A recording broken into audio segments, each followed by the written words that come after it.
results are in, and Cleveland area residents, they're speaking out about the quality or lack thereof of city parks. A new survey revealed that people believe the parks need some serious work. Mike Holden is breaking down those numbers and has the latest from city leaders about how they're working to fix this. Mike, this is really important to people. Guys, good morning. Yeah, and you think about the mass amounts of people that use parks just like this one each and every day. But survey results show half of those who took part in this say the parks need some major upgrades across the board. And not necessarily just the parks, but also those recreation centers that many of us frequent on a day-to-day basis. City leaders say while this may sound jarring, they are taking this very seriously and working to make additional upgrades over the course of the next 15 years. Now, results from a Parks and Recreation Master Plan survey revealed a wide range of responses about the overall quality and really what needs to be done. Participants called the parks understaffed, neglected, nice, outdated, and in some cases even beautiful. I mean, you got a lot right there.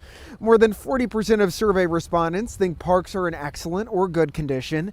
50% of residents say the Cleveland Parks facilities are not well maintained. 38% say the atmosphere is poor or uncomfortable. 40% do not know where to go or what is even offered here in Cleveland, and 2/3 of the people who filled out the survey support an increase in taxes or levies to better fund parks and recreation facilities. While we said off the top of this report, this may sound pretty concerning, folks did applaud the number of parks we have, the city's value in green space, as well as the number of playgrounds and pools available here in Cleveland, and city leaders say they are analyzing all the data and working to make change. So this is a snapshot, but it's not the only picture, and it's not the end of, so to say, the story for what we will be doing with the programming and the parks and the facilities. I think this just lets us know the direction we need to go.